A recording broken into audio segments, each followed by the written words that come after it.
여러분 사랑합니다. 옆에 계신 분한 인사하시죠. 당신은 소중한 사람입니다.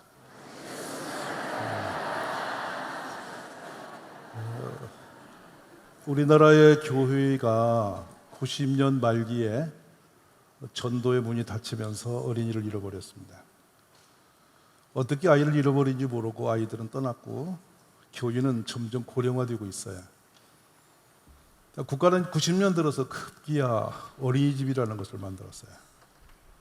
근데 어린이집이 3만 7천 개가 되는 순간에 이 땅에 아이들이 태어나지 않는 나라가 되고 말았어요. 그리고 2019년 9월 2일은 우리나라에 기가 막힌 일이 벌어집니다. 대한민국 전 국민의 52%가 수도권으로 들어간 거예요. 전국의 도면에는 제주도까지 48%의 사람들만 남았는데 젊은 세대는 서울로 다 올라갔어요. 인류 역사에 없는 초저출산 문제가 한국에 그대로 정착이 되고 있습니다. 이런 사이에 지금 우리는 200만이 넘는 외국인이 들어왔어요. 그 들어온 외국인들은 주로 정체가 누구냐? 근로자로 들어온 이름을 가졌지만은 사실은 무슬림국에서 많이 들어왔습니다. 아마 이대로 흘러간다면 앞으로 머지않아서 우리나라는 무슬림의 나라로 넘어갈 확률이 있습니다. 그런데 교회가 어떤 대안이 있을까라는 질문을 해봅니다. 저는 그냥 전도하고 아이들 잘 가르치고 주일학교 운영하면서 교회가 사이즈가 커지면 이게 되는 거지라고 생각했는데 어느 날 갑자기 큰 충격적인 말씀을 제가 만나게 됐어요. 하나님을 가장 가슴 아파하고 하나님을 멸시한 것은 저 이방인이 아니고 교회 안에 있는 사람들이었다는 사실. 즉 오늘 본문의 말씀은 하나님이 당신의 모양과 형상으로 사람을 지었습니다. 모든 만드신 피조물을 그를 통해서 다스리도록 목적성을 두고 지으셨습니다. 그런데 바로 그 아담이 하나님을 멸시합니다. 뱀의 말을 신뢰하고 하나님 말씀을 내버리고 뱀의 시킨 대로 행했습니다. 하나님이 사람을 찾으셨어요. 그 노아를 은혜 입혀 살리셨는데 모조리 기식하는 생존을 다 쓸어버린 노아, 그 기적 같은 생존을 가지고 태어난 노아가 술이 취해서 벌거벗고 아들을 저주합니다. 기억나시죠? 우리 너무나 익숙히 알고 있는 그냥 옛날 이야기로 지나가는 사연들입니다. 하나님 입장으로 들어가면 참 가슴 아픈 사연이죠. 문득 하나님이 참 불쌍하게 생각이 들었어요. 얼마나 힘드셨을까 우리 하나님은. 우리는 우리 힘든 것만 생각하지 하나님 힘드신 거 생각한 적이 잘 없어요. 그리고 드디어 저 멀리 갈대아 우르에서 한 사람 찾으셔요. 나이 들어 75세가 된 사람 불러서 약속을 하시죠. 그는 하나님 말씀을 붙들고 살아갑니다. 그리고 그 약속은 100세에 되어서 아들 하나로 기쁨을 얻고 그는 믿음의 조상의 반열에 올라갑니다. 그런데 그것으로 그치지 않고 계속 인류는 하나님을 힘들게 합니다. 그런데 하나님의 그 많은 사연 속에서요, 많은 고통 속에서 한 사람을 발견하시고 너무 기뻐하신 내용이 사도행전에 기록이 돼요. 바로 이 세 아들 다윗을 만나니 내 마음에 합한 사람이라. 내 뜻을 다 이루리라. 아멘. 참 눈물 나는 고백이세요. 근데 바울을 통해서 이 하나님의 그 내심에 다윗이라는 사람을 그토록 사랑하였던 이야기를 듣게 되는 거예요. 저는 우리 가운데 이 시대에 하나님의 뜻을 이룰 수 있는 사람이 나오기를 기도합니다. 오늘 상담교회에서 그런 자녀들이 많이 나오기를 바랍니다. 그래서 갑자기 사람의 지음을 보니까 맡기심의 역사요. 하나님이 위탁하고 맡아서 책임지는 사람이 세워지는 것. 이것이 교회가 존재할 이유였습니다. 오늘 또 우리는 사도행전 1장 8절을 맡은 자들이잖아요. 맞으십니까? 땅끝까지 복음을 전하는 일을 우리에게 맡겨주셨잖아요. 맞으시면 아멘 하세요. 처음 듣는 얘기 아니시잖아요. 근데 우리는 그 일을 내 삶의 몇 번째 선에 두고 계신 거예요. 가끔 어떤 전도 축제나 한번 생각했다 내려놓고 우리가 생활에서 일상생활에 너무 분주히 살아가면서 이 맡은 자의 사명을 내려놓고 살지는 않으십니까? 저는 요즘에 이렇게 교회를 다니면서 문득 하나의 병 같은 게 제 몸에 생겼는데 습관적이에요. 루틴이에요. 이게 뭐냐면 이 교회에는 애기 낳을 사람이 누가 있을까? 얼굴을 봅니다. 나이를 측정해요. 3개월 전에 제가 서울의 모 지역에서 집회를 하는데 강사 목사님 식사 대접을 하겠다고 오신 분들이 86세였어요. 3일간 내리 86세 미만을 만나지 못하고 그 고령의 권사님들과 장로님들과 함께 지팡이 짚고 오시고 대접을 받는 건지 제가 섬기는 건지 알 수가 없이 되어버렸어요. 기가 막힌 상황을 만나면서 이거 큰 슬픔이구나.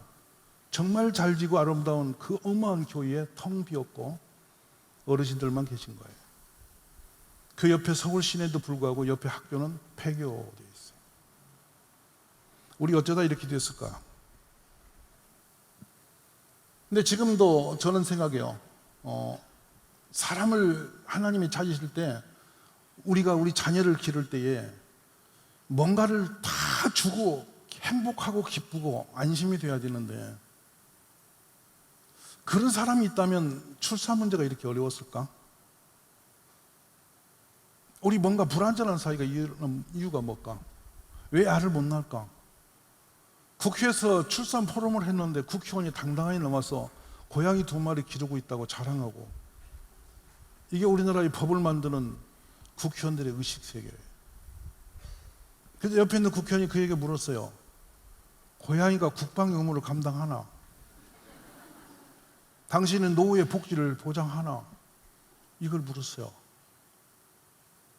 그래서 마지막에 한 말이, 당신 더 나이 들기 전에 그 난자를 후에 좋은 남자 만나면 결혼해서 애를 낳아야 될 테니까 그 은행에다 보존하라고. 그리고 출산 포럼을 국회에서 끝냈어요. 작년도에. 다 가슴 슬펐습니다. 그러면 밖에서는 이렇게 살기가 힘들고 아이 낳기가 어렵고 애 기르기가 힘들면은 교회는 하나님 말씀이 있는 곳이니까 생육하고 번성하는 것이 우리의 기본적인 신앙의 명령이니까 생육하고 번성하고 충만하고 정복하고 다스리는 5대 축복이 사도행 1장 28절에 걸려 있으니까 그 말씀을 순종하는가? 교회 역시도 아이를 안 낳으세요. 저는 원래 이 집회 끝나고 우리 상당교회 가정에서 아이들이 5명 이상 태어나기를 원합니다. 아멘이십니까? 권사님들도 사라 할머니를 기도하면서 아이 낳기를 기도하시고, 장로님도 아브라함 할아버지를 생각하면서 하나님 100살에도 하나님 아이를 주셨는데 저에게도 그런 아이를 주시기를, 수련이 끝나고 우리 집에 아이가 태어나기를 기도하시기를 간절히 원합니다. 말씀은 순종할 때 역사 일어나니까. 아멘. 그래서 82세의 상당교회 권사님이 애 낳았다면 세계적 뉴스가 될 텐데 뭐를 못 하겠을까? 아멘이십니까? 여러분, 우리 그렇게 해보시기를 바랍니다. 근데 저는 이 맡김에 대한 즐거움이 얼마나 큰지를 성경에서 찾아봤어요. 어떤 것을 맡겨놓고도 얼마나 행복한 사람. 요셉이라는 사람을 하나님이 모델로 세우세요. 창세기 39장 4절 5절에 보면은 요셉이 그 주인에게 은혜를 입어 섬김에 그가 요셉을 가정 총무로 삼고 자기의 소유를 다 그의 손에 위탁하니, 이렇게 했어요. 맡겼어요. 교회도 우리 목사님, 유임 목사님 되시면 당의장 되시고 했잖아요. 맡기는 거예요. 이 세상의 모든 역사 가만히 봤을 때 다 맡기는 거예요. 여기 결혼할 때 내 인생을 남편에게 맡기고 남편도 부인에게 맡겼어요. 맡기고 돌아서니까 후회스러워요. 맡기고 생각하니까 너무 억울해요. 너무 힘들어요. 아까 목사님 말대로 당신 때문에 힘이 들어. 우리 생각 그렇게 돼요. 자녀를 낳아서 가정에 내 인생의 모든 소득을, 그동안 쌓은 재산을 다 맡겼더니 불안해, 불편해. 이거 문제가 커졌어요. 그래서 요즘에 부모님들이 자녀를 상대로 재산권에 대한 고소 고발이 많아졌어요. 심각해요. 교회도 이렇게 부흥시켜 놓고 다음 때에 맡길 사람을 못 찾아서 늘 힘들어해요. 맡겼더니 사고가 나요.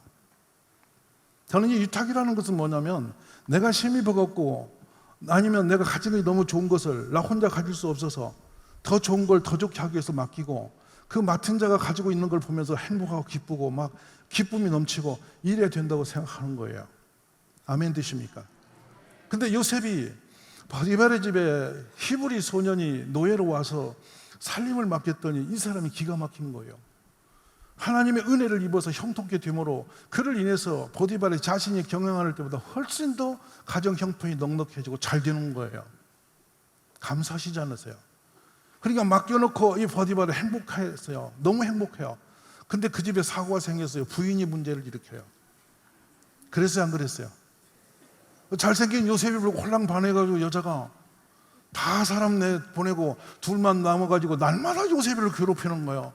그것도 다른 게 아니고 나하고 자자고. 희한하잖아요. 근데 요셉이 그 부인의 유혹을 거뜬히 뛰어넘어요. 내가 하나님 앞에 범죄할 수 없다. 우리 집에 그런 아들이 나기를 기도하셔야 돼요. 우리 남편이 밤만 해도 괜찮을 분이 있을 거예요, 아마. 늘 불안해. 나가면 불안하고 출장 가면 불안하고 뭔가 맡겨놓으면 불안해. 그래서 우리가 유기해요. 근데 놀라워요. 이 사람은 그것 때문에 감옥에 들어갔어요. 근데 간수장이 그에게 모든 걸 다 맡겨버립니다. 근데 감옥이 행복해요. 저는요, 이 인류 역사 속에 감옥에서 행복하다는 얘기 여기 처음 들어요. 요셉이 감옥에 살림을 맡고 나서 감옥 살림이 넉넉해지고 행복해졌어요. 거기서 그는 꿈을 해석하고 해몽하고 드디어 놀라운 일이 벌어집니다. 어디로 이제 가느냐면 한 나라의 모든 권한을 왕의 직인 빼놓고는 다 맡는데 30살에 그 자리에 올라가요. 오늘 우리나라에 40살 넘어도 엄마하고 다니는 사람 많아요. 크지 못했어요. 얼마나 우습냐면 82살 먹은 3살 먹은 어머니한테 60 먹은 한갑 지난 분이 엄마라고 불러. 이거 희한 나라가 됐어요. 뭔가 문제 많은 거예요. 근데 여러분 가만 보세요. 요셉 애구방 바로 앞에 설 때 30이었어요. 근데 이분이 얼마나 통치력을 잘 활용했는지, 임금의 행복한 걸 떠나서 그가 다스린 나라가 그의 후손들이 400년 동안 그의 이름 아래서 안전하게 생육할 수 있어요. 여러분 400년인 동안에 얼마나 요셉이 통치를 잘했으면, 나라를 잘 부강하게 했으면 그의 자자손손 400년이 넘도록 그의 후손들이 그의 이름 밑에서 안식을 누릴 수가 있겠느냐는 거예요. 놀라지 않으세요? 지금 하나님이 찾으시는 사람 바로 이런 사람이에요. 근데 저는 이 요셉의 사건에서 정말 출애굽 13장 19절에 가슴 떨리는 한 장면을 만나게 됩니다. 출애굽 13장 19절에 어떤 게 나오냐면요, 모세가 요셉의 유구를 가졌으니 그랬어요. 400년 후에 출애굽할 때에 모세가 들고 온 것은 금덩어리가 아니라 요셉의 유골입니다. 죽어서도 400년 후에 후손들에게 하나님의 언약의 약속 그 땅 갈 때에 그 이름을 들고 가도록 만들어 놓은 사람이에요. 여러분 우리가 교회에서 할 일이 뭐냐면 바로 이런 자녀들을 세우는 것입니다. 우리는 떠나도 400년, 500년, 1000년이 들려도 우리 하나님의 언약이, 말씀이, 신앙이 이어져 갈 수 있는 그 사람, 그런 교회 되기를 기도하셔야 됩니다. 문독체가 욕심이 나는 거예요. 이것이 사람이 욕심이 나기 시작하는 거예요. 그래서 조건을 보니까 그 하나님이 그렇게 찾아서 맡길 수 있는 사람이 첫 번째 조건이 뭐냐면 믿음의 사람이에요. 여러분 옆에 사람 믿을 수 있으세요? 한번 가만 보세요. 이분 믿어도 될 사람인가? 사람이 마지막 관계가 가장 진해지면, 사랑이라고 하는 이렇게 여러분 이렇게 얄팍한 그런 거 뭐 좋아, 이런 좋음의 관계에서 오는 사랑, 그런 거 안정적인 거 말고요, 진짜 사람이 인간 관계가 최상위급이 되고 나면 믿어지는 겁니다. 믿는 게 뭔지 아세요? 어떤 상황이 돼도 변함없이 그 마음으로 나와 관계를 유지하는 사람이에요. 인정하세요? 여러분 목사님 믿으세요? 아멘이요. 반탄 나와요. 목사님 믿으세요? 사모님 믿으세요? 그러면 여러분 남편 믿으세요? 다행이에요. 그리고 부인을 믿으세요? 며느리 믿으세요? 갑자기 작아져. 이게 문제야. 왜 작아질까? 왜 작아질까? 보세요. 우리 남편을 택할 때, 아내를 택할 때 부모님이 얼굴도 못 봤는데 결혼시킨 사람 있으세요? 혹시 이 중에? 8, 90대는 그럴 수가 있어요. 근데 지금 젊은 세대는 내가 택한 사람이잖아요. 내가 고른 사람이잖아요. 대답 안 되는 이유는 그쪽이 골라서 끌려가신 거예요? 여러분, 어쨌든 우리는 상대적으로 내가 이 세상에서 내가 만난 남자 중에서는 그래도 최상급의 남자를 만나서 남편이 된 거고, 최상급의 여성을 만나서 아내가 된 거 아닌가요? 대답 안 되는 것은 이상해. 아니에요? 왜냐하면 가장 안심이 되는 사람인 거예요. 내 평생을 같이 가도 괜찮다고 믿음이 생겨서 결혼한 거예요. 근데 그 믿음이 안 흔들리고 계속 유지되는 건 다행이고요. 이미 포기하고 사는 분도 계실 거예요. 저는 믿음이 얼마나 중요한지를 이해했어요. 하나님과 우리의 관계만 믿음이 중요한 게 아니고요, 사랑 관계도 믿음이 중요해요. 부모와 자녀가 믿음이 있어야 돼요.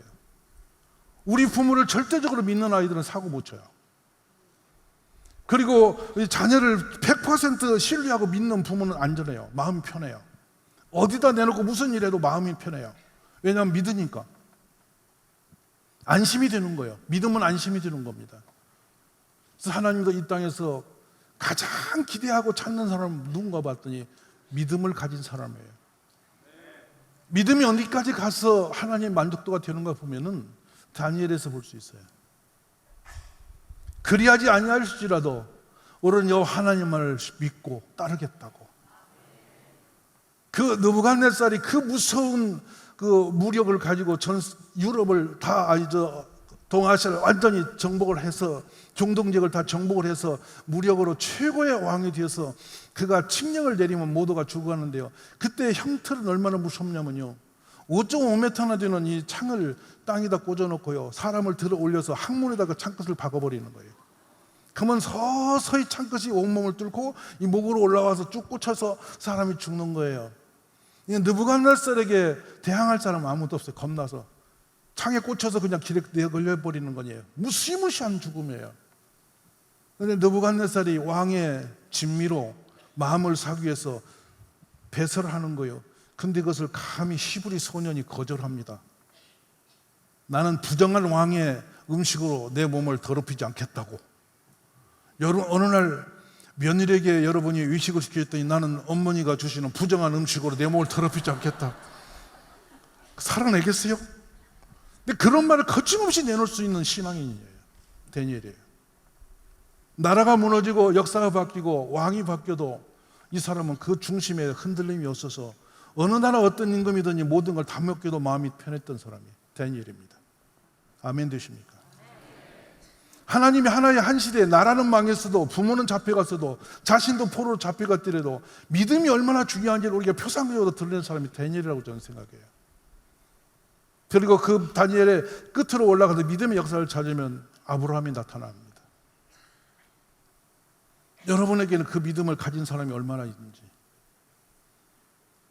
우리 하나님은 배신자의 역사 속에서 상처를 무지 많이 받고, 저는 생각했어요. 시험이 들었다고 하시면 물을게요. 하나님만큼 시험 많이 들 분 없어요. 아담 때부터 하나님은 배신의 역사를 계속 달려고, 결국 예수님도 12제자 중에 한 사람이 배신해버렸어요.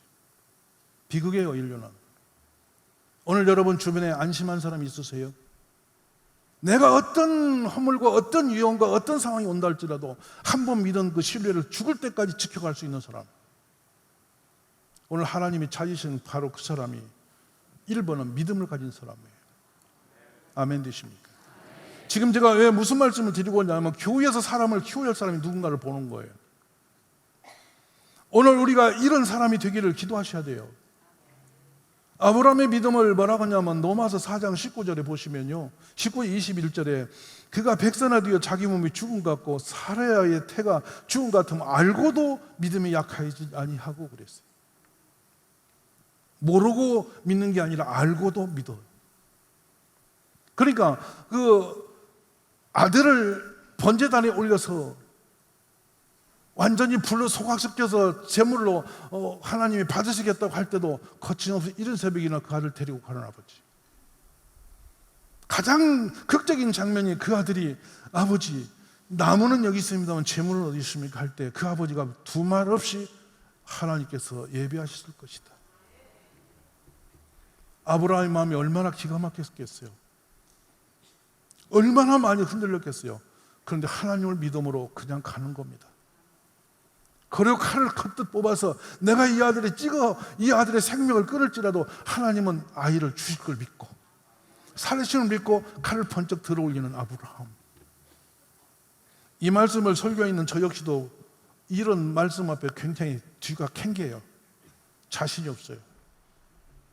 그만큼 부실해요. 근데 하나님은 이 시대에 그런 사람을 찾고 계신다는 말.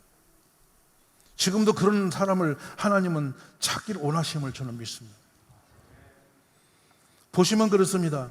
우리 하나님이 사도행전 13장에 가면 바로 다윗을 소개하기 전에 설교 속에 나오는 광야에서 약 40년간 그들의 소행을 참으시고 가나안 땅 7족속을 멸하사 그 땅을 기업으로 주기까지 약 450년간이라 그 후에 선지자 사무엘 때까지 사사를 주셨더니 길고 긴 세월 동안 하나님은 계속 상처를 받으시면서 배신을 당하시면서 모욕을 당하신 분이세요. 우리는 오늘날 이 세대의 우리 교회들이 하나님을 상처 입히고 하나님을 아프게 하는 교회가 되지 않기를 기도해야 돼요. 아멘 되십니까? 그리고 나서 그 후에 그들의 왕을 구하거늘 하나님의 베냐민 지파 사람 기스의 아들 사울을 40년간 주셨다가 패하시고 아멘 패하시고 다윗을 찾으셨음을 이야기하세요.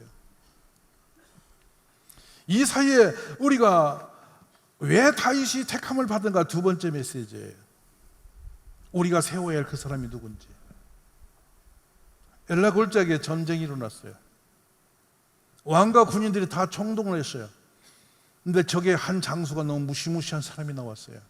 이름하여 골리앗입니다. 골리앗이 묘하게도 아침마다 소리를 지릅니다. 국가의 운명을 걸고 나하고 단판지기 하자고. 근데 소리를 지르고 골리앗이 40일 동안 소리만 지르고 들어갑니다. 묘한 일입니다. 그냥 쳐부시면 될 거 그냥 가요. 묘한 골리앗이에요. 저쪽에 잭소리 안 하면 그냥 쳐부시고 나와버리면 되는데 싸우자 하고 쏙 들어가. 참 묘하지 않으세요? 저는 이 장면을 하나님이 연출하셨다고 봅니다. 그런데 시골에서 아들들이 전쟁터에 보낸 아버지가 아들들이 아니가 궁금한 겁니다. 그래서 막둥이 아들, 양을 치고 있는 막둥이 아들을 불러서 도시락을 손에 들려들고 천부장에게는 좀 특별하게 좋은 치즈를 선물 주면서 가서 너네 형들이 살아있는데 가서 증표를 가온나라고 보냅니다. 하나님이 왜 다윗을 그토록 내 마음에 합한 자라고 했는지가 드러날 수 있는 한 장면이 여기서 등장을 합니다. 오늘 주로 다윗을 만나면 골리앗을 쳐부시고 그의 목을 땄던 승리했던 그 장면만 탁 들으면서 물맷돌 5개만 생각합니다. 근데 진짜 다윗이 되면 거기 있지 않고요. 사무엘상 17장 20절에 보면 다윗이 아침에 일찍 일어나서 양을 지키는 자에게 맡기고 이렇게 되어 있습니다. 아버지 양을 지키는 자로서 아버지의 신부를 갈 때 오늘 그냥 놓고 달려가면 되는데 이 다윗은 달랐습니다. 이른 아침에 일어나서 심부름을 떠나기 전에 아버지 양 몇 마리를 양치는 자에게 부탁을 하고 떠나는 것은 그 양을 끝까지 책임지는 중심이 있는 사람이라는 겁니다. 아멘이십니까?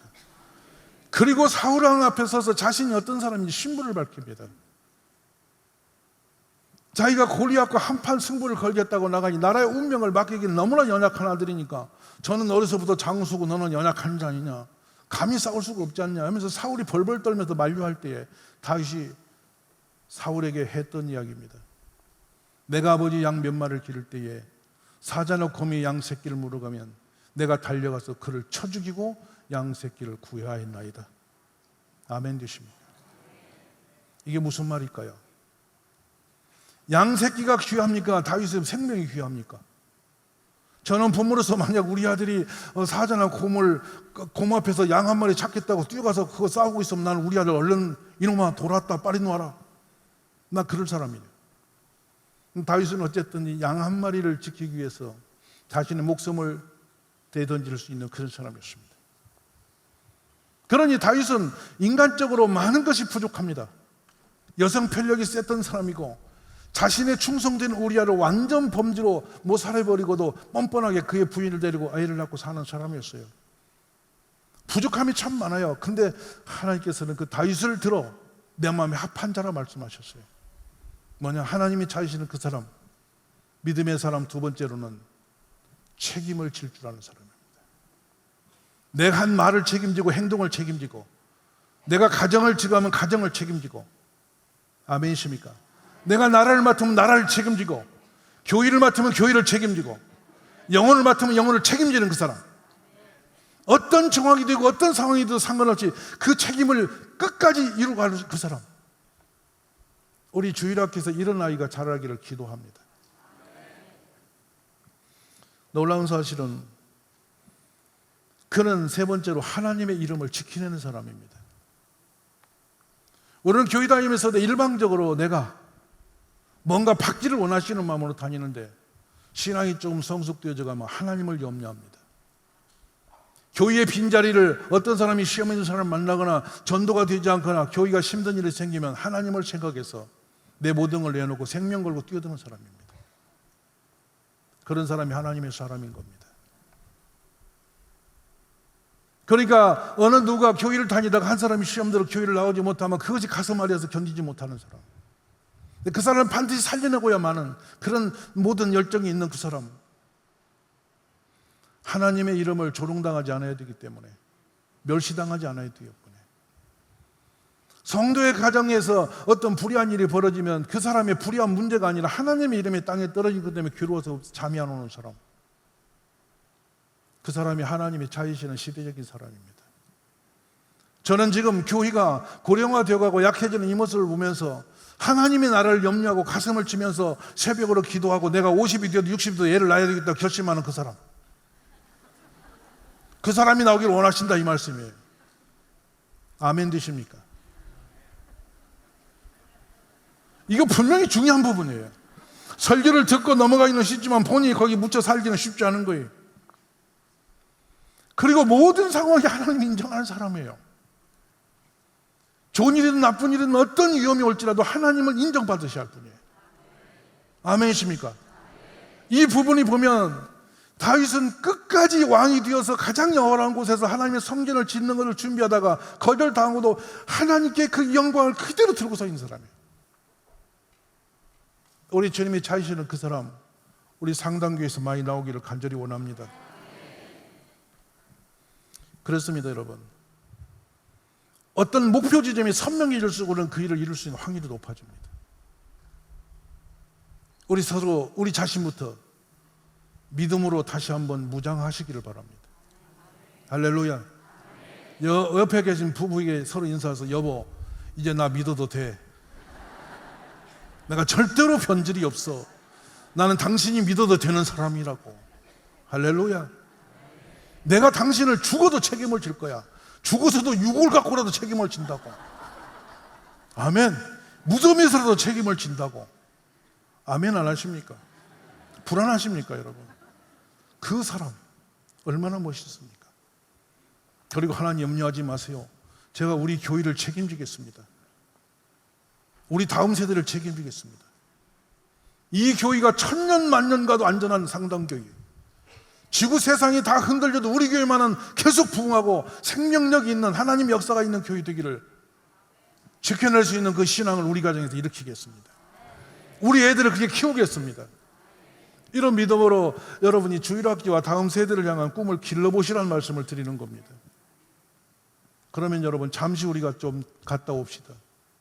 하나님을 멸시했던 시대가 어떻게 됐느냐면, 제사장의 집안에서 두 아들이 시작을 합니다. 새갈고리를 가지고 하나님의 제물에 고기 맛을 그리워서 생고기 먹을래 삶은 고기 먹을래 하면서 하나님의 제물을 거침없이 훔쳐먹는 도적이 되었습니다. 하나님의 나라의 도적은 저 밖에서 오지 않습니다. 그 안에서 일어납니다. 교회에 있는 우리 일꾼들이 하나님의 것을 멸시하면서 하나님의 이름을 흔들고 산다, 이 말씀입니다. 여러분들이 예배 자리를 비울 때 하나님 이름이 조롱을 당합니다. 예배를 건너뛰게 하지 마시고 100% 참여하십시오. 대답을 하십시오. 모든 교회에 있는 공예배를 빠짐없이 참여하십시오. 그것이 우리의 주의 이름을 지키는 것입니다. 주님을 살아서 인정하기 때문입니다. 저는 제일 가슴 아픈 자리를 어디서 만나면 소피아 성전입니다. 천년의 기독교 왕국을 자랑했던 그곳에 무슬림이 점령해서 제가 종일 그 앞에 서서 봤어요. 하루 종일 2시간 단위로 그들은 와서 알라 신에게 기도를 하고 갑니다. 새벽에 너무 많은 사람이 오니까 당번을 정해서 들어왔다 나갔다 하면서 코로나 때인데도 불구하고 들어갈 틈이 없이 무슬림들은 소피아 성전에서 알라 신에게 기도를 하고 있었습니다. 여러분은 새벽기도 그 자리를 지키시나요? 주일 낮 예배 말고 일반적인 예배 시간들을 하나님의 이름으로 지켜내십니까? 이렇게 어떤 특별한 수련이니까 혹시나 무슨 큰 잔치는 안 나 싶어서 기웃거리지 마시고 일상적인 예배 자리 지키는 분들이 되십시오. 옆에 분에게 왜 대답 안 하냐고 물어보소. 왜 대답 안 하느냐고. 한번 다짐받고 이제 정신 차리자고 인사 한번 하세요. 이렇게 하면서 당신만 하면 된다고.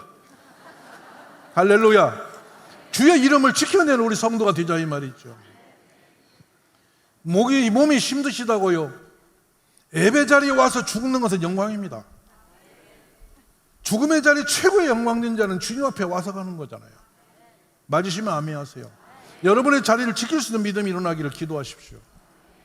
얼마나 비참하냐면 사무엘상 2장 14절에 그것으로 냄비에나 솥에다 큰 솥에나 가마에 찔러 넣어서 갈고리에 걸려 나온 것은 제사인 자기 것으로 가지되 실로에서 그곳에 온 모든 이스라엘 사람이 이같이 할 뿐 아니라 다른 얘기도 이렇게 죄를 전제하고 계속 나가는 그런 어리석음들. 오늘 우리 상당교회는 주님의 영광을 가리는 일이 없기를 간절히 바랍니다. 그래서 조심스럽게 한 페이지가 넘어가죠. 한 여인의 아이를 못 낳는 여인을 하나님이 부르시는 겁니다. 얼마나 남편이 고상했던지 첩에게 아기를 낳으면서도 본부인을 사랑하는 남자입니다. 사무엘상 시작되는데 장면이 참 드라마틱해요. 근데 우리는 여기서 볼 때 그 분인나라는 여자와 한나라는 여인을 볼 때 누가 더 의롭습니까? 전부 다 여러분 누구 편입니까? 지금 표로 찍는다면 한나 찍겠죠. 근데 분인나가 만약 우리 딸이라면 어쩌갈랍니까? 저는 가끔 분인나 필에 서봐요. 왜냐하면 자기는 애를 계속 낳는데 분깃을 하나밖에 안 주고 애도 못 낳는 한나에게는 분깃을 2배나 줘버린 남자. 애는 누가 낳고 사랑은 누가 받고. 열받지 않으세요? 그러니까 분인나가 열받을만 해요. 아도 못 낳으면서 너는 맨날 남편 사랑이나 뺏고 앉았고 이거 사고 덤빌만 해요. 보통적 상황이 그래요, 여러분. 성경에서는 말하지 않지만 저는 인간적으로 보는 거예요. 근데 여러분, 문제가 어디 있었냐면 하나님이 한나에게 애를 못 낳게 막았다는 것이 문제예요. 성경 그대로 기록하고 있어요. 하나님 한나의 태를 닫으심으로 아가 안 태어나는 거예요. 한나가 만약 그 사실을 알고 애가 못 태어난 줄 알았으면 하나님 얼마나 원망스럽겠습니까? 종종 하나님은 우리에게 문제를 주세요. 길이 없도록 하세요. 앞이 안 보이게 하세요. 그때가 우리에게는 찬스입니다. 지금 이 땅에 희망이 없어요. 국력을 다 소비하고 온 나라가 만나기만 하면 다 정치고 어디거나 출산 얘기만 해요. 근데 애는 안 나요. 무서워요. 너무 신기해요. 다 걱정만 해요. 근데 애는 안 나요. 그래 지금이 뭐냐면 기회라고 보는 거예요. 그냥 밖에서 다 안 나면 좋겠고 교회가 계속 나면 돼요. 말씀 아멘 하세요. 교회에서 계속 애기 나면 돼요. 여러분이 하나님께서 우리 자녀는 태상급이라고 그랬어요. 하나님의 선물이라고 했어요. 믿으십니까? 생육하고 번성하라고 했어요. 아멘. 땅에 충만한 다음에 정복과 다스림이 따라온다고 그랬어요. 맞으시면 아멘. 그러니까 누가 안 하면 되냐면 교회에서 안 하면 돼요. 그러니까 이야기하세요. 또 옆에 분이고 당신만 애 낳으면 돼. 왜 안 나는데? 그래서 제가 이 연령을 제한을 그래도 제가 인본적으로 봐요. 신앙적으로 보면 90까지 나야 되고 역사니까. 아멘. 근데 인간적으로 보니까 우리나라에서 56세까지 나는 거라. 56세까지. 그럼 56세 미만 손 들어보세요. 충분히 가능한 거야. 56세면 되는 거라. 그래가지고 애가 엄마 5살 될 때가 한갑잔치 하는 거라. 할렐루야. 너무 신나는 거라. 뭐로 남으면 안 난다고 걱정하나, 내가 남으면 되지. 믿음으로 남으면 되지. 믿음 있으면 안 낫는 거라. 공감하시면 아멘하세요. 저는 충분히 이번에 이 여름 수련회가 가장 알찬 수련이 되려면 여러분이 은혜 받고 집으로 돌아가서 그냥 눈 감는 것보다 집에 가서 애 낳는 게 가장 성공적이라고 보는 거예요. 맞으시면 아멘하세요. 그래서 저는 그 아이들을 낳아야 할 이유를 교회가 준비하고 있어요. 그 교회가 해야 된다고 보는 거예요. 그냥 애만 낳아라, 이거 안 되는 거예요. 제가 한동안은 막 신방 갈 때마다 애기 낳으라고 가서 막 하니까 나중에 노이로기가 걸려갖고 어떤 분이 단독으로 이사를 갔어요. 이사를 갔는데 제가 또 그 집에 또 어떻게 가서 우연히 만났더니 못 살겠대. 나보고 못 살겠다고 그래. 그런데 그랬죠. 목사에겐 특권이 있다. 안방까지 가서 기도할 권한이 있다. 아멘. 주의 음성으로 받으라. 그래가지고 4명 5명이 태어나는 거 아니야. 그랬더니 나중에 목사님이 애를 책임지라는 거야.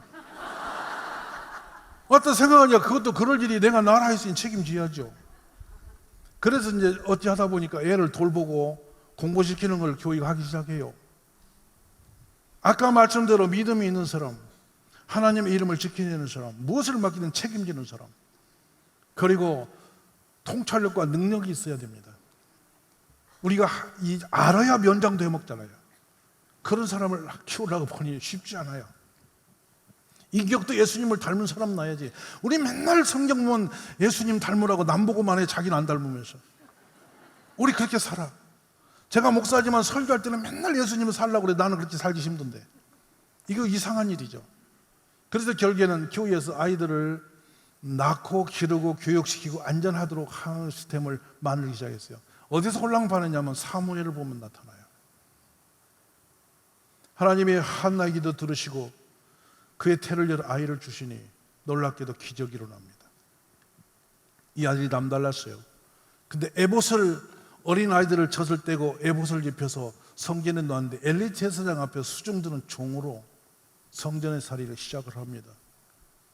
얼마나 마음이 아팠게요. 어머니의 마음이 얼마나 슬펐게요. 저는 젖 먹는 아이를 제가 떼어놓고 기도하면서 먼 거리에서 바라보고 살았기 때문에 한나의 마음을 조금 이해가 해요. 엄마의 얼굴을 알고 인지가 될 만한 나이가 되었을 때 그 아들을 성전에 놓고 돌아올 때 한나의 마음은 얼마나 힘들었겠습니까? 그 힘들면 기도가 되고 눈물이 되고 간구가 되는 것입니다. 그래서 사무엘은 사무엘상 2장 18절은 어렸을 때에 세마포 에봇을 입고 여호와 앞에서 섬겼더라. 아이 사무엘이 점점 자라며 여호와와 사람들에게 은총을 더욱 받더라. 결국에 이스라엘 백성을 미스바에서 하나님의 이름 앞에 회복시키고 있는 위대한 종으로 자라납니다. 드디어 하나님이 그 명예를 회복시키는 장면이 드러납니다. 이 한 사람으로 인해서. 저는 우리 상당교회에서 그런 일꾼이 많이 나오기를 기도합니다. 이번 수련이 끝나고 집집마다 사무엘 같은 아이가 태어나기를 바라고. 아멘이십니까? 그런 역사 일어나기를 바랍니다. 그래서 드디어 이제 집중적으로 시작한 것이 뭔가 하면은 부모님들이 가정이 깨지면 아이들이 갈 곳이 없어요. 그래서 할머니 할아버지 집에 맡겨지는데 그 아이들의 이름이 조선 가정이라는 이름으로 사전에도 없는 이름이 생겨났어요. 90년대 말 IMF 후에 일어난 일이에요. 저는 그걸 하나 만들어 봤어요. 당일 7개 초등학교를 다니면서 더듬더듬 2년 동안 조사해 보니까 148명이 내려와 있었습니다. 부모님들이 돌보지 못해서 시골로 버려진 아이들입니다. 이 애들을 돌보다 시작하니까 점점 아이들에 대한 맛이 생겼습니다. 변하는 맛이 신비롭게 끌림이 컸습니다. 처음에는 가까이 가면 손을 내밀고 도망가던 아이들이 점점 손을 벌고 달려와요. 그리고 안겨요. 그리고 자신의 내면의 깊은 이야기를 꺼내줘요. 저는 얼마 전에 4살밖에 된 아이가 일찍이 아주 대학교 1학년 때 아이를 덜커덕 낳아버린 엄마가 힘들어서 저한테 맡겨놨어요. 그 아이 때문에 웃기도 하고 많이 울기도 했습니다. 사람됨이 얼마나 아름다운지를 저는 그 아이를 통해서 보는 거예요. 처음에는 식탁에 딸기를 넣고 먹으라 했더니 눈을 가리고 손만 올려서 갖다 먹어요. 부끄럽다는 얘기예요. 너무 가슴이 아팠어요. 늘 안아주고 사랑하고 교제했는데 한 달쯤 지나니까요. 지난 3월에요. 제가 추워서 이렇게 바바리 코트를 입고 나섰는데요. 여기가 제 가죽 장갑을 어디서 찾아가지고 저보고 잠깐 서 있으라는 거예요. 4살 먹은 아이가. 그래서 제가 왜 그러냐 그랬더니 이거 하고 내미는 거야. 보니까 장갑이에요. 저보고 장갑 끼고 나가라는 거예요. 제가 얼마나 우는지 몰라요. 사람은 존귀한 거예요. 사랑을 먹으면 사랑을 내놓습니다. 아멘. 그 아이의 그 장갑을 손에 들고 이기고 나가라고 제가 우리 아내에게도 그런 대접을 받은 적이 없어요. 이게 얼마나 제가 가슴이 울렁이는지 몰라. 너무너무 사랑스러운 거예요. 여러분, 사람은 존귀한 거예요. 하나님의 모양과 형성으로 지음받아서 안전하게 잘만 우리가 잘 돌봐주면 위대한 인재가 되는 거예요. 할렐루야. 그래서 그 아이들을 우리가 안고 자라고 하는 모습을 돕다가 점점 이제 학교에서 학원으로 가지 못하는 아이들을 만나게 됐어요. 친구들은 학원에 다 갔는데 자기는 학원에 못 가는 거예요. 그러면 골목에서 친구가 없이 혼자 있어야 돼요. 집에 있기도 그렇고 나오기도 그렇고 묘한 아이가 되어버리는 거예요. 아이는 얼마나 큰 상처가 있을까. 그래서 그 아이를 붙들고 앉아서 제가 대화를 하다가 먹을 걸 사주다가 아이스크림을 먹다가 또 컵라면을 같이 먹다가 야 우리 공부 좀 해볼래? 그랬더니 싫다는 거예요. 그러면 놀기만 하자. 맨날 놀다 보니까 6명, 7명 늘어나기 시작해요. 우리는요 휴대폰이 없어도 그런 쪽으로 소통이 되게 빨라요. 정보가 있어야 모여들었어요. 그래서 그 애들 데리고 잘 놀았어요. 얼마나 놀았는지 한 6달 동안 잘 놀고 나니까 애들이 불안해갖고 저한테 우리도 공부하면 안 되냐고 물어봐요. 그러지 그랬죠. 야 우리는 공부하면 안 돼. 그랬더니 이상한 눈으로 보는 거예요. 왜요? 그래서 우리 안 하기로 했잖아. 힘든 거 하지 말자, 놀자. 아니래, 해야 된대. 그래 드디어 한 8개월 지나서 제가 교보문고를 데려갔어요. 여러분 5학년, 6학년 된 애들에게 책을 골라 했더니 초등학교 1, 2학년짜리 골라요. 책을 만나본 적이 없는 애들이죠. 4학년, 5학년인데도 구구단이 안 되는 거예요. 아예 그런 것은 이미 자기들 새끼가 아니었던 거예요. 근데 애들이 공부에 눈을 열어서 빠지는데요. 하루 만에 구구단을 마스터하는 거예요. 그래서 제가 놀라서 너희들은 천재 중에 천재다. 지구상에서 구구단을 하루에 끝내는 사람은 너밖에 없어. 애들이 거기서 맛을 붙였습니다. 그를 교회에서 스스로 공부를 하는데 밤에 1시, 2시 날새기가 시작이 돼요. 부모님이 그들을 돌보지 않았지만 그들은 꿈을 키우기 시작했어요. 호스피스 사역에 가서 임종하시는 분들의 목욕을 시켜드리고 옷을 입혀드리고 그걸 영상으로 기록을 해서 자기 일지를 쓰고 그가 고대 공대를 갑니다. 한 아이가 연대 공대를 갑니다. 2아이가 한양대 공대를 갑니다. 왜 다 공대를 갔냐면 기술자가 되어서 돈 벌겠다고 꿈을 키웁니다. 그 한 아이가 중앙대 약대를 갑니다. 선교사 꿈을 꿉니다. 아멘 되십니까? 사람은 존귀한 거예요. 좋은 리더십과 좋은 환경을 만나면 얼마든지 역사를 바꿀 수 있는 게 사람이에요.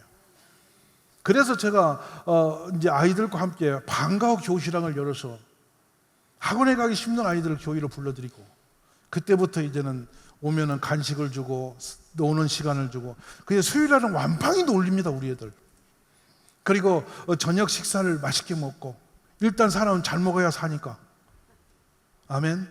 왜 제가 먹는 것에 관심을 가지고 애를 쓰는가 하면 지금 2살 어간의 아이들이 엄마 손에 붙잡혀서 어린이집으로 들어가면 대학 졸업하고 장학할 때까지 엄마의 따뜻한 밥을 먹지 못한 채로 자라갑니다.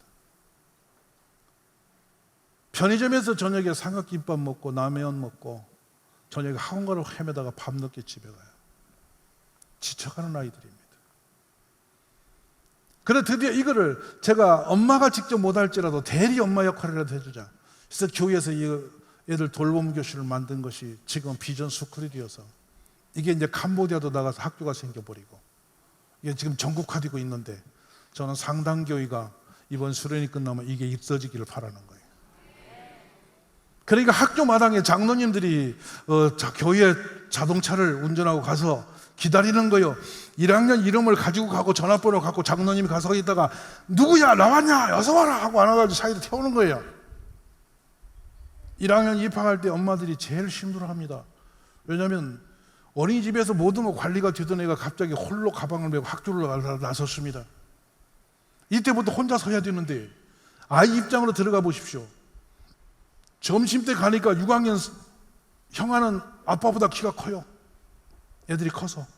그 속에 이제 8살 먹은 애가 그 끼니 가지고 밥줄에 서서 간식을 먹는다. 배식을 받는다. 이건 너무나 치명적인 아픔이에요. 얘들은 화장실도 자유롭게 못 갑니다. 겁에 질려서.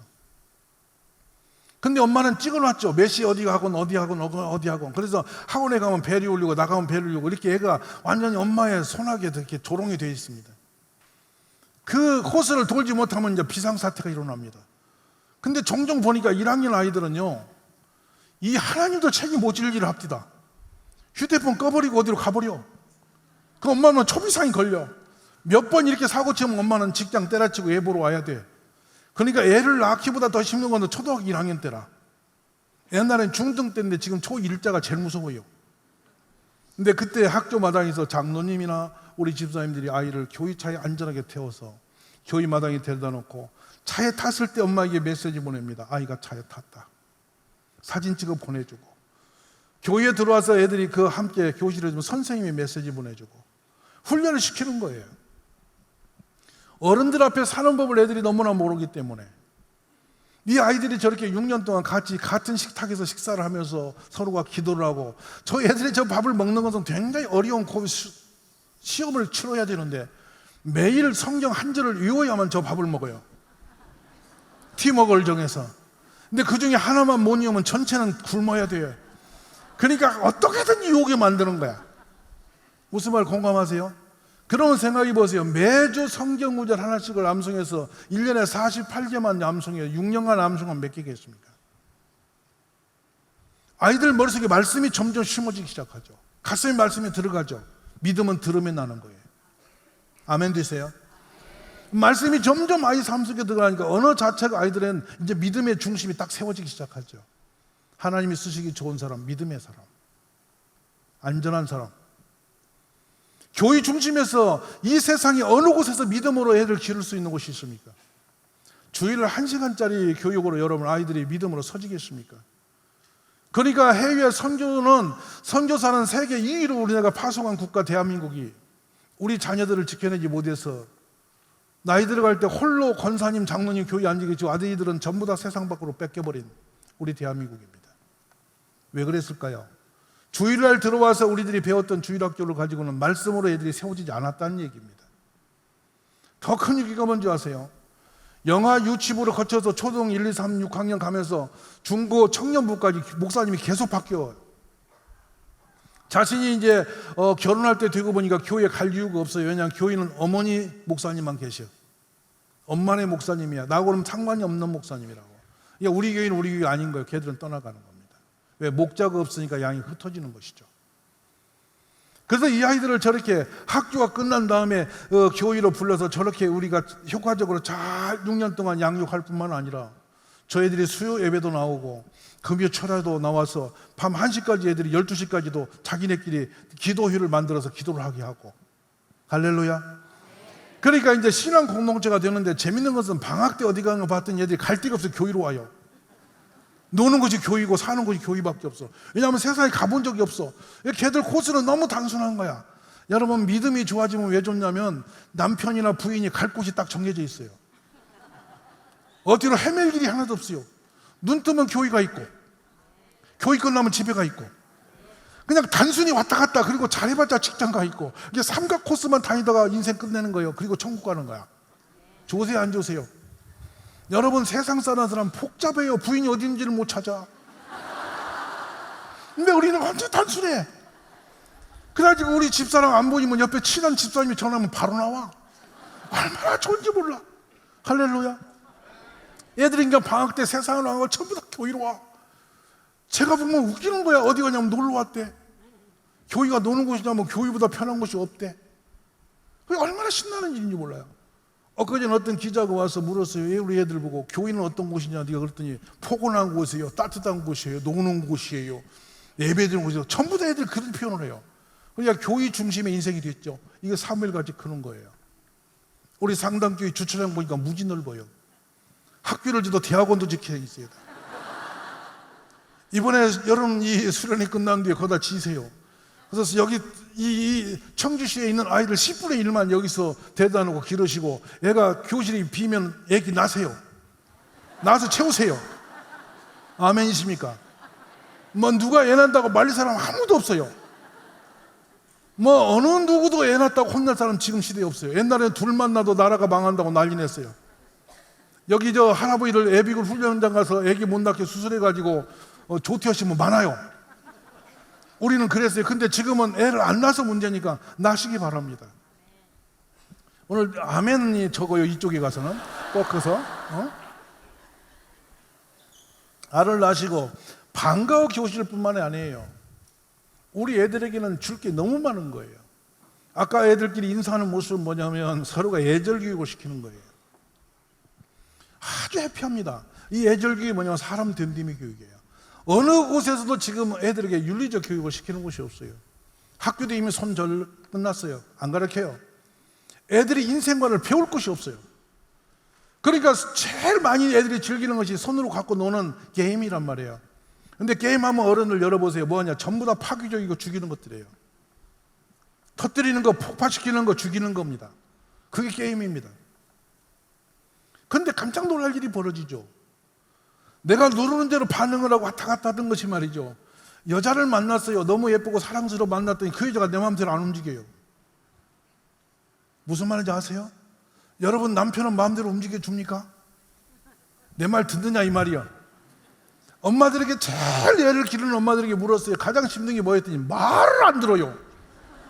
말이 안 되는 거예요. 그러니까 애들이 내 마음대로 안 되니까 그냥 폭력을 갖다 쓰는 거예요. 그래 젊은 애들이 데이트하다가 폭력이 난무하는 이유가 내 마음대로 안 움직여져. 1번 누르면 1번이 가는데 안 가. 그러니까 이제 싸움이 되는 거예요. 왜? 아는 게 그거밖에 없어요. 애들은 경험됨이 없어요. 근데 교회라는 공간에 왔을 때 보세요. 목사님이 환영하지, 장로님이 환영하지, 권사님이 환영하지, 온 어른들이 칭찬해 주지, 막 예쁘다 잘했다 막 칭찬하지. 살맛이 나는 곳이잖아요. 저절로 교회도 자라는데 인성이 좋아져요. 근데 거기다 의도적으로 우리가 저렇게 매일 예절 교육을 시키다 보니까 애들이 좋은 인재가 자랄 수밖에 없어요. 그러고 나서 이 아이들을 전부 다 어떻게 하냐, 이렇게 어른들 사이에 앉아서 같이 예배를 드리면서 목사님 설교를 계속 받아쓰기라고 자기들이 토론을 시킨단 말이죠. 근데 거기서 놀라운 일이 벌어져요. 어린애들이 이 목사님의 설교를 받아쓰다 보니까 문해력이 점점 커집니다. 너무 깜짝 놀랐습니다. 그러니까 제가 충격을 받은 거는 얼마 전에 선거철에 이렇게 양쪽 당의 국회의원 출마자를 제가 오브 스피치를 시켰어요. 당신의 정견 발표를 해라. 우리가 보고 찍겠다 그랬더니 뭐 그 정당의 국회의원 후보가 와서 인사를 하니까 한쪽에서 어른들이 야지를 놨다가 그만하세요 어쩌고 했어요. 근데 1학년짜리가 저 문 앞에 서 있다가 제가 나가니까 목사님 보자는 거예요. 왜 그러냐 그랬더니 목사님 하시기 되게 부담스럽겠어요. 저는 목회하다가 저를 그렇게 위로하는 사람 처음 만났어요. 1학년짜리가 목사 하기가 되게 부담스럽겠다는 거야. 근데 걔가 뭐냐면 유치원 때부터 커서 목사 되겠다고 한 녀석이에요. 근데 그날로 자는 목사 꿈을 접었다는 거 아니야. 부담스러워 보인다는 거야. 이 언어 자체가 그렇게 쓰는 거예요. 5학년짜리끼리 모여서 웅성거려요. 제가 그래서 가서 봤어요. 너 뭐하냐 그랬더니 얘가 요즘에 학교 가기가 싫다고 얘가 시험이 들었다 이거예요.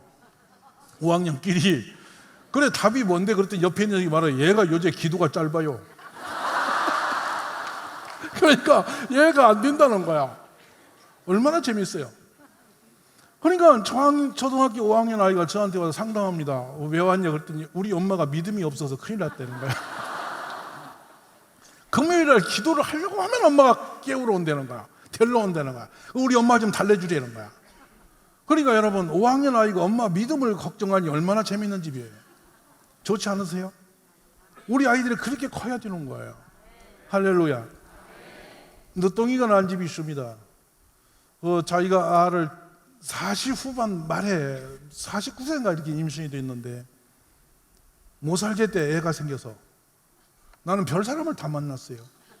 애가 태어나면 좋지 왜 못 사노 그랬더니 창피해 못 살겠대. 여러분 40대 후반에 애 가지면 창피한 겁니까? 그때 말했죠. 한나 할머니는 90에 났다 이거사. 이랬더니 애가 이 아이를 유산해 뿌리려고 산부인과 가서 누워있는데 목사 음성이 들리더래. 그래서 얼른 내려가지고 전 전화 왔어. 제가 죄졌다고. 그래 애 낳아라. 이 아가 얼마나 영향이 크는지요. 형하고 17살 차이 나요. 형이 근데 대학을 이렇게 다니면서 휴학을 하고 뭐 공무원 시험 본다고 이렇게 있는데 하루는 부모님을 따라간 거예요. 얘가 그때 5살인가 6살인가 됐을 때예요. 근데 형이 가서 하는 공부하는 모습을 얘가 이렇게 보더니 딱 오면서 차창을 딱 창문을 내리더니 하는 말이 형아 정신 좀 차려라. 부모님 속 좀 새기지 마. 이러고 오더라는 거예요. 얼마나 시원한지 몰라. 멋있지 않으세요? 여러분 강아지가 그 말 하겠습니까? 고양이를 기르면 그렇게 하겠습니까? 사람보다 유리한 게 없습니다. 근데 그 아가 그제는 기타를 메고 주위로 왔어요. 이제 대학도 문화지 다 자기 꿈대로 할 것 같고 그래서 이제 찬양을 하기 위해서 왔다는 거예요 저한테.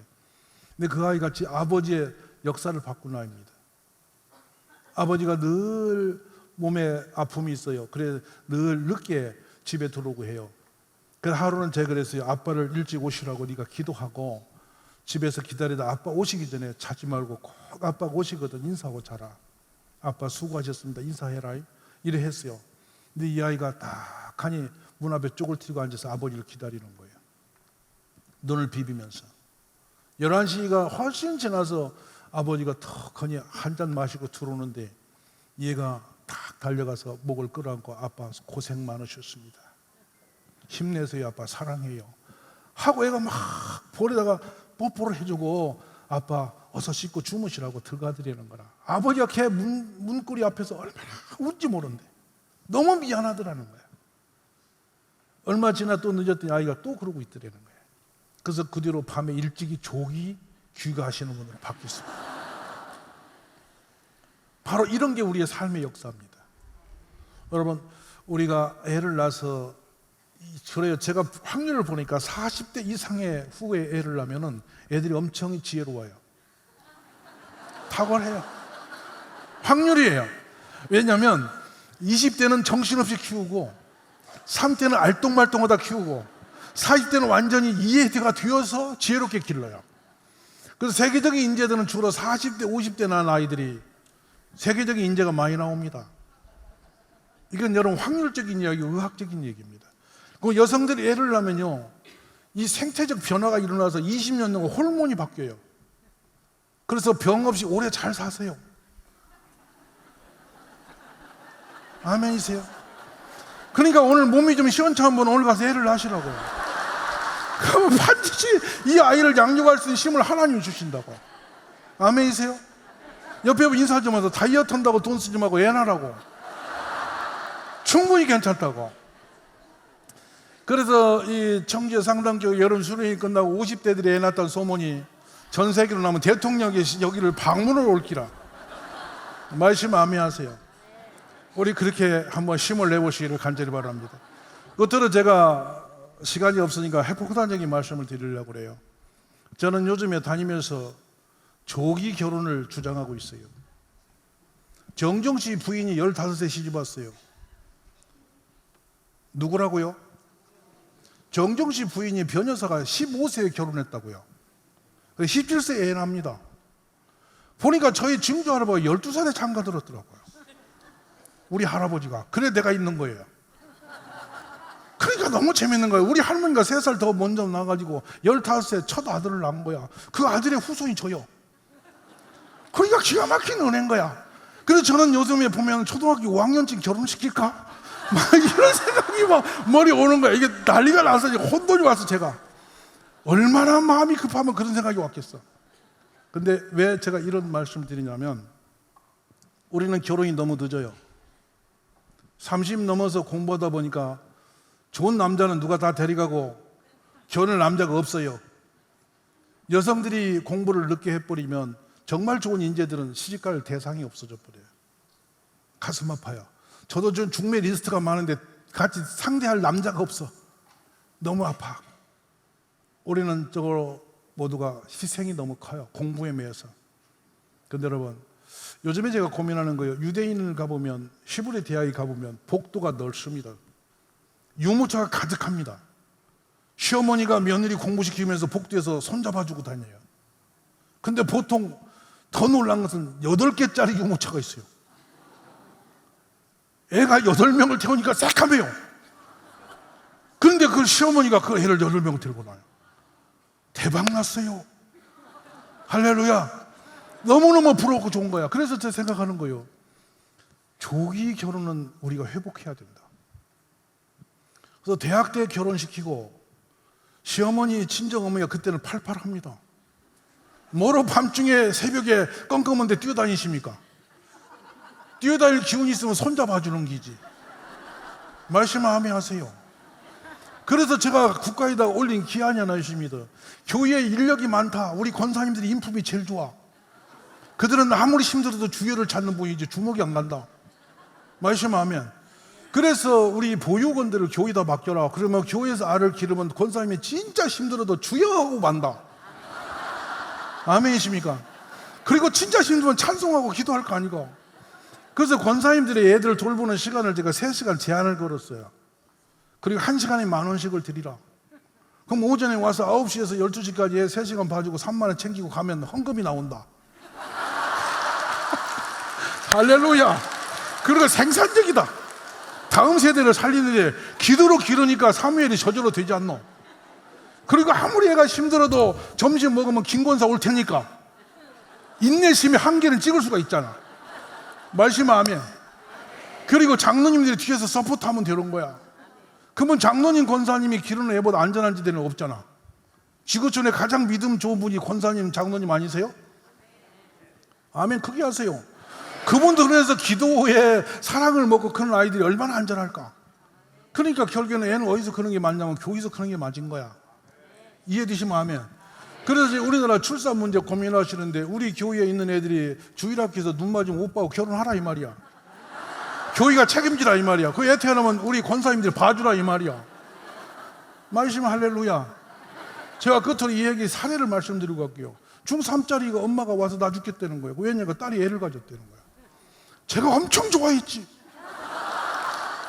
그랬더니 집사님이 목사님이 지금 뭔 소리를 하냐는 거예요. 양반아, 손자가 생긴데 좋을 일이지 열받을 일이냐? 남자를 차있던 이놈아가 대학생인데 공익위원으로 있는 거야. 그래서 제가 그 시아버지 감을 찾아간 거 아니에요. 4번에 가서 설득을 시키고 난리를 내서 집을 사줬어. 아멘. 그래서 얘가 애를 낳고 결혼식을 제가 은밀히 했잖아. 양가 부모면 데리고. 너무 이상한 거야. 근데 야가 지금 29인데 애가 3이라니까. 근데 그때 태어난 애가 지금 살림을 다 해. 최상급의 인생을 사는 거야, 가는. 저보고 어디 가면 그 말 좀 하지 마라고 그러는데 내가 하고 다녀. 너무 좋아. 그래서 오늘 상당교회 여러분, 우리 자녀들을 일찍이 결혼시키시고 좋아하는 오빠 있냐고 계속 물어보세요. 또 빨리 결혼시키고 양가 부모가 돌봐줘서 애들을 낳게 하고, 그럼 아이도 건강하고 사이도 건강하고 우리 미래가 일어나는 거예요. 말씀 아멘 하세요. 우리가 30대 중반에 결혼해가지고 애들이 30대 중반에 또 결혼해버리면 한갑주는데 손자 태어나니까 알아주지도 못해. 힘 빠져서. 우리 이제 그거 그만하고 일찍이 낳고 해서 한 세대가 30년 이전에 애가 태어나고 또 태어나고 해서 세대가 나타나서 하나님 나라가 생기고 번성하는 축복이 있기를 간절히 원합니다. 아멘 되십니까? 그러려면 이제는 그 아이들이 태어날 때 보육과 교육을 교회가 책임지자는 거예요. 끝으로 이 말씀 마치고 가겠습니다. 한 말씀만 하고 갈게요. 박수 치지 마세요. 제가 강남권에 학원비가 왜 얼마나 많이 들은가 봤더니 영어로 말하기까지 3억 5천 평균 찍습니다. 그렇게도 왜냐하면 어려서부터 걔들을 외국인과 생활하게 만들어버리고, 그리고 이미 중학교 때 영어는 마스터가 돼요. 그러니까 여기서 공부해도 그 싸움에 낄 수가 없어요. 그러니까 학원비는 많이 들고 우리는 처지는 거예요. 그래서 이제 바꿨어요. 어려서부터 영어를 생활화시키는 거예요. 아주 어려서 유치원 때부터 영어를 생활화시키는데 오늘 저희는 시작된 게 있어요. 그게 영어 캠프인데요. 세계적인 아이비리그에 있는 아주 유수한 대학생들을 방학 때 교회로 불러오는 거예요. 그리고 집집마다 대학생을 파송해서 홈스테이 시키는 거예요. 한 달 동안 애들이 같이 살아요. 옥스퍼드, 캠브리지, 런던 칼리지 이런 애들이 우리 아이들 집에 가서 한 달 생활을 해요. 그러면요, 애들이 제일 좋아하는 게, 초등학생은 누구를 좋아하냐면 대학교 다니는 이모, 언니. 그 오빠가 신운동화 싫으면 자기 다음날 신운동화 싫어야 됩니다. 이게 모델이 되죠. 공부 잘하는 외국인들과 마주들이서 한 달을 세고나 나면 애들이 거의 외국화됩니다. 엄청 친숙해져요. 그리고 그들과 메일로 아니면 요즘에는 카톡으로 계속 언어 소통을 합니다. 회의하더라고. 토요일 날 들어온 애들이 오늘 2시에 입학식을 했거든요. 난리가 났어요. 애들 지들끼리 소통하는데 처음에는 애들 외국이라고 만나면요, 외국 애들이 한글을 먼저 배워요. 왜냐하면 아들이 영어를, 우리 아들이 더듬거리니까 답답하니까 먼저 배우고 본다고. 근데 좀 지나면 어울려서 저렇게 외국인과 어울려서 국제화되는 아이들로 자라나는 거예요. 근데 경비를 부모가 안 들게 합니다. 아이들이 매달 몇만 원씩 저축 6개월, 7개월 해서 5명이 뭉치면 비행기 항공권이 나와요. 그거를 대학교로 보내서 인터뷰해서 애들을 이리 오게, 대학생이 오게 만들어요. 그러면 그 대학생들이 와서 우리 아이들하고 한 달 동안 집에 생활을 합니다. 엄청나게 행복한 한 달입니다. 떠나면서 애들이 그냥 안 떠납니다. 주말이면 명동에 가서 쇼핑도 하고 경복궁도 가고 우리나라 문화, 역사 유적을 다 경험시켜서 보니까 친한국화가 되어서 떠나는 거죠. 근데 어떤 애들은 와서 한 달 동안 한국에 투어를 해요. 이렇게 다니면서 한국을, 문화를 익히고 들어가는데 그들이 해외에 가서 좋은 대학을 나오기 때문에 인재들이 돼요. 친한국화 인재들이 외국에서 크고 있는 거예요. 근데 우리 애들은 그들을 바라보면서 꿈을 키우면서 국제화가 되는 거예요. 아멘이십니까? 그러니까 교회는 많은 장치들을 해서 아이들이 행복하게 클 수 있는 구조를 만들어 놓으면 부모님들이 애를 낳고 싶죠. 억지로 낳으라는 게 아니에요, 여러분. 안 낳는 사람이 손해예요. 무슨 말 아세요? 그러고 이웃집이 애 키우는 것이 너무 부러우면 나도 샘 나면 나는 거 아니에요? 할렐루야. 우리 대한민국은 샘이 나면 못할 게 없잖아. 그래서 샘을 낼 게 따로 있지, 믿음의 샘은 내야 되고 자녀가 크는 모습은 샘을 여러분이 내야 돼요. 오늘 이 말씀을 듣고 이제 여러분은 결심만 하면 돼. 애만 낳으면 되는 거야. 저는 그래요. 우리 안 목사님처럼 이 적극적이고 오픈마인드로서 교회를 사랑하신 목자 드물어요. 대답 안 하는 이유는 뭐예요? 저는 충청도 와서 진짜 힘든 게 있어요.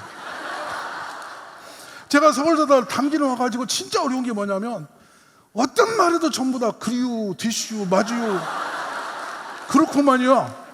근데 1년이 지나도 움직이질 않아. 그래서 제가 송악회 농협에 가서 차장님을 제가 전도했더니 23년 동안 안 와. 맨날 가면 디슈 가야지요, 마주요, 예수 믿어야 돼요. 갈게요. 맨날 갈게요. 지금도 갈게요. 그래 은퇴하셨어? 이거 기가 막혀. 여기 대답 안 하는 거 이상해요. 오염됐나 봐 이렇게. 여러분 따라하세요. 애만 낳으면 된다. 우리 목사님처럼 이렇게 오픈되어 있고 지도자에게 탁월한 목사님 만나기 쉽지 않아요. 사실이죠? 그런데 목사님이 이렇게 이런 마인드를 가지고 여러분을 섬기고 교회를 섬기기 위해서 저 같은 사람을 이 밤에 왜 불러요? 왜 부르냐고. 그러니까 수련회 할 때 제가 와서 애란 얘기가 맞질 않잖아. 근데 부르시는 거예요. 왜냐하면 이 꿈을 갖고 부르시는 거 아니야. 그러니까 제가 와서 주차장부터 보니까 무지 넓어. 애들 키우기 딱 좋은 동네야 여기가. 그래서 와서 보니까 젊은이가 노래를 부르고 있는 거야. 여기 날 사람 많구나. 이 생각이 드는 거야. 그러니까 우리 대박 난 거야. 할렐루야. 그래서 이제 여러분 오늘 저녁에 기도만 하면 되는 거야. 기도만 하면 되는 거야. 그래서 여러분 손 모으세요. 기도하시도록.